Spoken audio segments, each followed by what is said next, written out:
சமன்பாடு கொடுத்திருக்காங்கன்னு பார்த்துக்கோ. அவற்றின் தீர்வுகளின் தன்மையை கூறுக அப்படின்ட்டு ஒரு சமன்பாடை இரண்டு காரணிகளாக பிரித்து ஈக்குவல் டு 0 கொடுத்திருக்காங்க. இப்ப இந்த கணக்கு நம்ம அப்படியே வச்சுக்கிட்டு செய்யலாமா? இப்ப இதுல x என்னன்னு நமக்கு கண்டுபிடிக்க முடியும். இப்ப 2x 3 ஈக்குவல் டு 0 அல்லது x 2 ஈக்குவல் டு 0 ன்னு போட்டுக்கலாம்ல. அப்ப x ஈக்குவல் டு என்ன வரும்? x ஈக்குவல் டு 3/2 க்கு வருமா? இங்க x ஈக்குவல் டு -2 க்கு வருமா?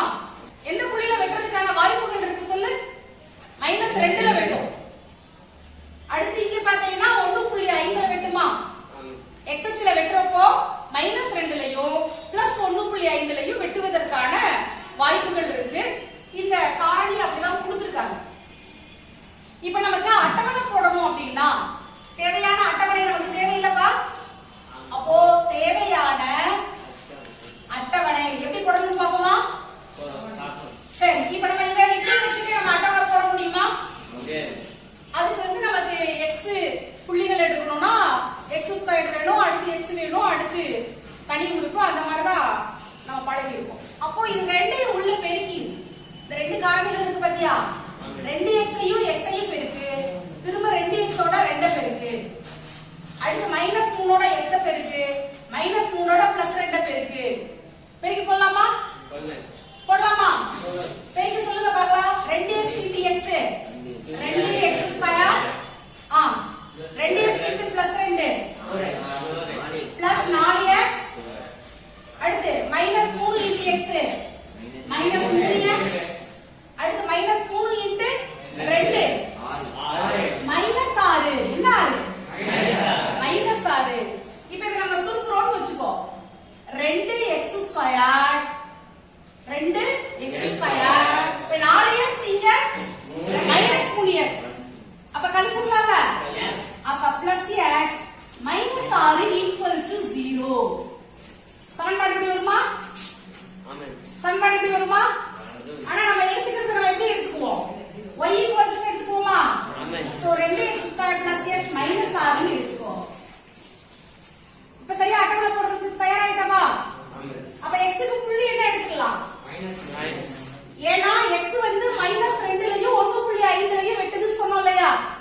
அப்ப நம்ம -3 ல இருந்து +3 முடிய எடுத்துக்கலாம். சரியாப்பா? சரி. x க்கு -3 -2 -1 -1 1 2 3 நீ 4 எடுத்துக்கிட்டா கூட பரவாயில்ல, படம் பெருசா வரக்கூடாது. நமக்கு 1.5 ல தான் வெட்டுது, +1.5 ல தான் வெட்டுது. அதனால நம்ம இந்த அளவு எடுத்துக்கிட்டாவே போதும். சரியா? அடுத்து இந்த y = இந்த சமன்பாடை எப்படி என்ன சொல்லிருக்கீங்க? ஃபர்ஸ்ட் என்ன கண்டுபிடிக்கணும்? அடுத்ததா x² கண்டுபிடிக்கணும். x² க்கு கெழு கொடுத்திருக்காங்களா? கெழு கொடுத்ததனால என்ன பண்ணனும்? 2x², அடுத்து +x, அடுத்து -6. இது மூணையும் கூட்டினாதான் y. மறந்துடக்கூடாது, மறந்துடக்கூடாது. 2x² + x -6 இந்த மூன்று உறுப்புகளினுடைய மதிப்புகளை கூட்டினாதான் y கிடைக்கும். அதுதான் நம்ம சமன்பாடா கொடுத்திருக்காங்க. சரியா? இத நம்ம சேர்க்க கூடாது, கவனத்துல வச்சுக்க வேண்டிய விஷயம் இது. சரி, அடுத்து இப்ப நம்ம அட்டவணையை முழுமையா பண்ணலாம். இதெல்லாமே போட்டுக்கங்க.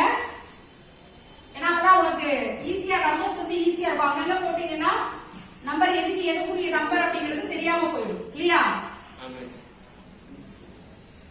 இந்த கிடைமட்ட கோடு இருக்கும், இந்த செங்குத்து கோடை மட்டும் ஈஸியா போட்டுருங்க.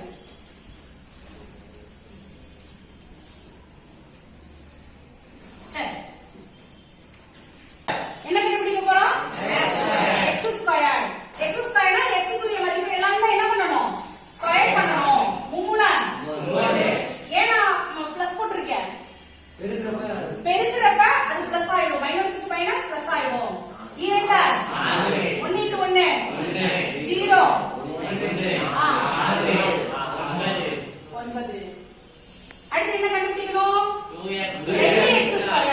அப்ப x² 2 ஆல பெருக்கணும். x² க்குரிய மதிப்புகள் எல்லாமே 2 ஆல் பெருக்கி எழுதணும். அதுக்கு என்னப்பா?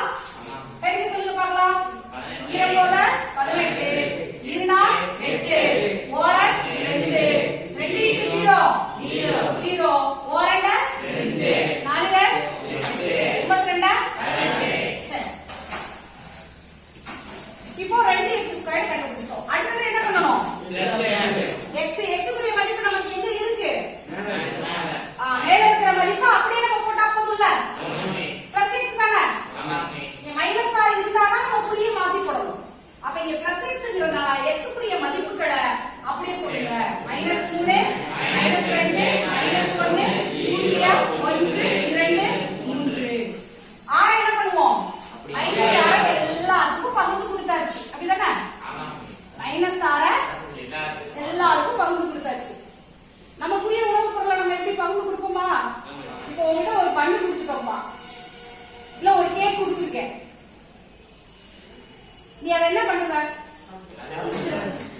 சாப்பிடுறியா? நீயாவே சாப்பிடுறியா? பகிர்ந்து கொடுக்கணும், அடுத்தவனுக்கு கொடுத்துட்டு சாப்பிடணும், அப்படிதானே? நல்ல பண்பு, வாழ்ந்து வாழ. சரி கவனிங்க. அடுத்த ஒய்க்கு எதை மூணு இப்ப கூட்டணும்னு சொல்லியிருக்கேன்? சரி, இப்போ இங்க பிளஸ் 18 இருக்கு.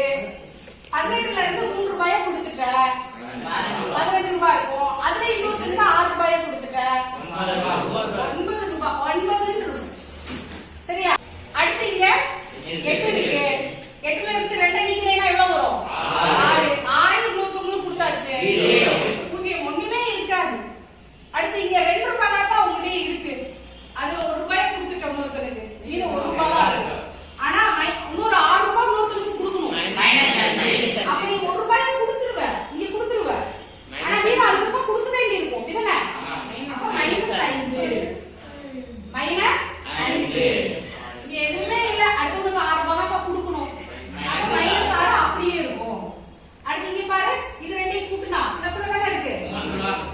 2 ரூபாய் -6 ரூபாய் நீ கொடுக்கணும். 3 ரூபாய் கொடுத்துட்ட, எவ்வளவு ரூபாய் கொடுக்கணும்? -3. சரி, அடுத்து இங்க 10. 10ல 6 கொடுக்கணும்னா 4. மீதம் உனக்கு 4 ரூபாய் இருக்கும், 4 இருக்கும்.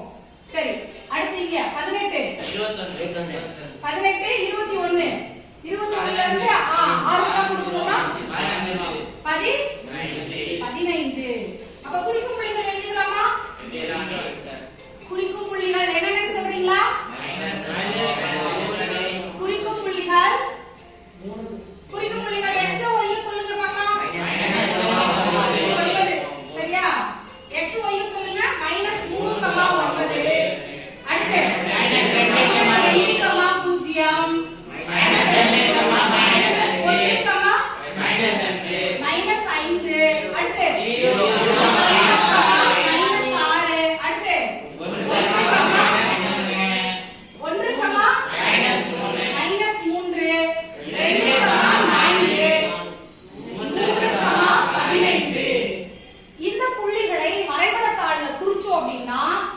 என்ன படம் நமக்கு பரவளையம் கிடைக்கும்? அந்த பரவளையமானது x அச்சுல எங்க வெட்டுதோ அதுதான் தீர்வுகளின் தன்மையாக இருக்கும். தீர்வு வந்து இரண்டுமே மெய்யெண்களா இருக்குமா, இல்ல ஒரே மெய்யெண்ணா இருக்குமா, இல்ல வெட்டல அப்படின்னா புள்ளிகள் இல்லையா அப்படின்னு பார்க்க போறோம். இப்ப நம்ம இதை செய்யலாமா? சரி, இப்ப இந்த புள்ளிகளை ஒவ்வொன்றா படத்துல குறிக்குமா வரைபடத்துல? இப்ப x அச்சுல என்ன பார்க்கணும்? -3 9. x அச்சுல -3 பார்க்கணும், y அச்சுல 9. இப்போ இந்த நீ x புள்ளிகளை எப்படி எடுத்துப்போம் பாரு. 1 2 3 4 எடுத்துப்போம். அப்ப அளவு கிட்ட x அச்சில் 1 சென்டிமீட்டர் ஈக்குவல் டு 1 அலகு. y அச்சுல வந்து இத 1 சென்டிமீட்டரை 2 அளவுகளா எடுத்துப்போம். y அச்சில் 1 சென்டிமீட்டர் ஈக்குவல் டு 2 அளவுகளா எடுத்துப்போம். இப்போ நம்ம எப்பவுமே கிராஃப் ஷீட்ல x அச்சு y அச்சு எடுத்துக்கிட்டு புள்ளிகளை குறிக்க ஆரம்பிக்கணும், அப்படிதானப்பா? உங்களுக்கு அந்த கால் பகுதிகள் எல்லாமே தெரியும், தெரியுங்களா? இது என்ன கால் பகுதி? பிளஸ் பிளஸ் கால் பகுதி. இது என்ன கால் பகுதி? Minus plus. இதுக்கு ஆப்போசிட் இங்க என்ன வரும் அப்படின்னா பிளஸ் மைனஸ். இதுக்கு ஆப்போசிட் என்ன வரும்? இது எல்லாமே சிறிய வகுப்புகள்ல படிக்கலாம். இப்ப -3 9 அப்படிங்கறது எதுல குறிக்கணும்? -3 + 9 இந்த கால் பகுதியில வருமா? அப்ப -3 9 8க்கும் 10க்கும் நடுவுல உள்ள இந்த கோடு, அப்படிதானே? அப்ப -3 இங்க இருக்கு, அடுத்து 9ங்கிறது இங்க இருக்கு இல்லையா? அப்ப அந்த புள்ளி எங்க வரும்? -3க்கும் இங்க, -3க்கு இங்க 9. அப்ப புள்ளி வச்சு சின்னதா ஒரு ரவுண்ட் பண்ணிட்டு -3, 9 எழுதிடலாமா? சரி, அடுத்த புள்ளி என்னது? -2, 0. -2, 0 y ல 0ங்கிறது இங்கதானே, x 0 y 0, அப்படிதானே? அப்ப புள்ளி என்ன குறிக்கணும்? நான் -2லயே குறிச்சிரணும். -2, 0 x அச்சுல -2ல தான் வெட்டுது. அடுத்ததா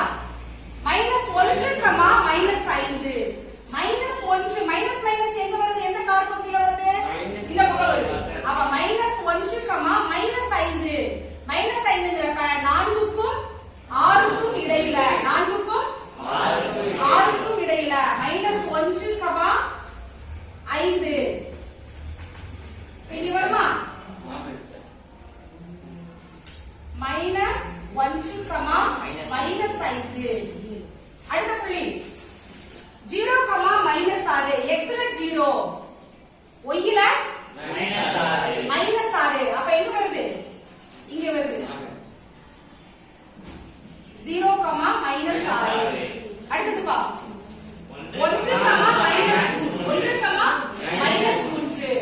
அப்போ 1, -3ங்கறப்ப இந்த கார் பகுதியில மட்டும் 1, -3 இரண்டுக்கும் 4க்கும் இடையில 1, -3 அடுத்த புள்ளிப்பா 2, 4 x ல 2 y ல +4 அப்போ இங்க வரும் 2, 4 அடுத்த புள்ளிப்பா 3, 15 x ல 3 y ல 15ங்கறப்ப இந்த x க்கு நேர 14க்கும் 16க்கும் நடுவுல வருமா 3, 15 இப்ப நம்ம இதை வரைச்சு விட்டோம் அப்படின்னா என்ன வரும் ஒரு பரவளையம் கிடைக்குமா இந்த புள்ளிகளை அப்படியே இணைச்சு விடுங்க புள்ளிகளை அப்படியே இணைச்சு விடுங்க சரியா இணைங்க இதுக்கு நேரா இப்படி போகும் இதுக்கு நேரா இப்படி வரும் இந்த புள்ளியும் சரியா இணைக்கணும் என்னப்பா சரியா இணைச்சிட்டா சரியா வரும் அப்போ இதுக்கு நேரா இந்த புள்ளிகளுக்கு நேரா எப்படி வரும்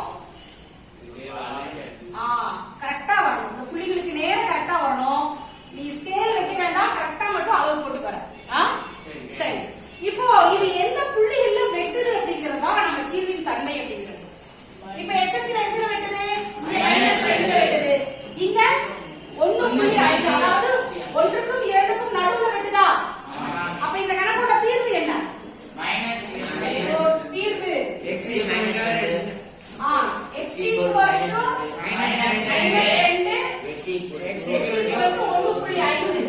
அப்போ இந்த கொடுக்கப்பட்ட சமன்பாட்டிற்கு என்ன தீர்வுகள் இருக்கு கொடுக்கப்பட்ட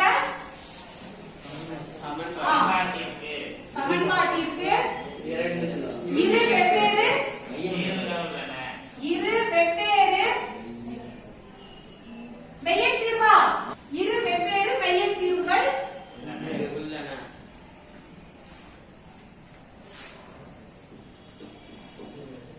உண்டு இது மட்டும் நீ எழுதிக்க நீ எப்படி எழுதணும் பாத்துக்கோ இரு வெவ்வேறு மையன் தீர்வுகள் உண்டு மட்டும் எழுதிக்க சரியாப்பா செஞ்சு போயிட